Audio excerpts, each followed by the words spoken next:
Hi friends, ఎలా ఉన్నారు? అందరూ బాగున్నారా? అందరూ బాగుండాలని నేనైతే దేవుని మనస్ఫూర్తిగా కోరుకుంటున్నా ఫ్రెండ్స్. చూడండి ఫ్రెండ్స్, పనులు అయితే సేనుకున్న పనులన్నీ అయిపోయినాయి. వరి అయితే ఈయన నెలాకి ఇప్పుడు ఇంకొకటో తెలియదు కదా, మళ్ళీ నెలాకి అవుతుంది వరి వస్తాక. అంతవరకు ఏం పనులు ఉండవు, ఇంకా పనులు అయితే ఏం లేవు. వరి అయితే పంట అయితే బాగుండింది. కానీ ఎకరాకేమో కోస్తున్నారు, కొంతమంది కోస్తున్నారు.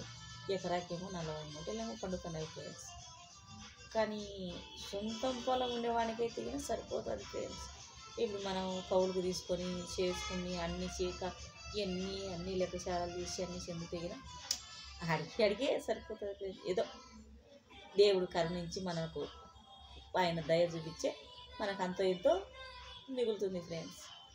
లేకపోతే ఇంకా సరిపోతుంది ఆ అప్పుకు ఆ మందులకు దానిలకు దీనిలకు అన్ని దానిలకు సరిపోతుంది అన్నమాట. ఏం మనం చేసిన మన కూలీలు మాత్రం ఉంటాయి ఫ్రెండ్స్. అంతగానే వచ్చాలి మనం చేసిన కష్టం. మనం రేం బగులు చేనులోనే నమ్ముకొని ఉంటాం కదా.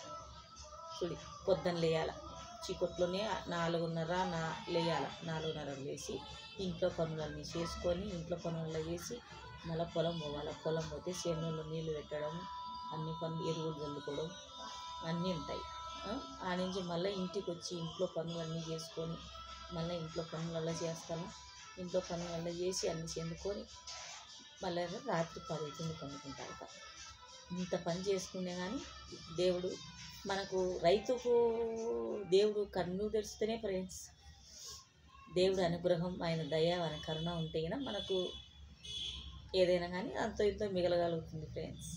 చూడండి ఫ్రెండ్స్, రైతు పొద్దున్న లేయాలా, పొద్దున్నే చీకట్లు వేయాలా, చీకట్లు వేసి మగ మనిషి చీకట్లు వేయాలా, పోవాలా, చేనులో పోవాలా, పనులలో చేయాలా, నీళ్ళు పెట్టుకోవాలా, అన్ని పనులు అన్నీ చూసుకోవాల్సినది అన్నీ రైతు అన్ని పనులు చేసుకోవాల్సినవి.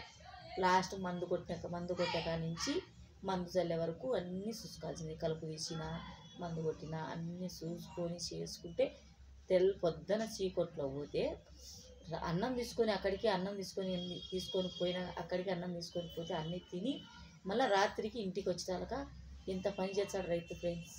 చూడండి ఫ్రెండ్స్, రైతు పడే కష్టం ఎట్లుంటుంది అనుకుంటారంటే అట్లా ఉంటుంది ఫ్రెండ్స్. నా వీడియోలలో ఉన్నాయి చూడండి ఫ్రెండ్స్, రైతు చేసే కష్టాలు ఎట్లాంటివో, రైతు ఏ విధంగా పని చేయగలుగుతాడో నా వీడియోలలో ఉన్నాయి చూడండి ఫ్రెండ్స్. జీవితం అనేది చాలా విలువైనది. కానీ నేనైతే మా నాన్న రైతే.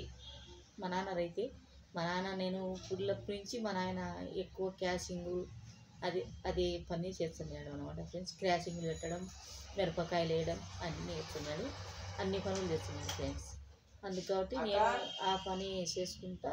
మనం కూడా అదేవిధంగా మా అమ్మ కూడా అదేవిధంగా చేసుకుంటూ ఉంటా.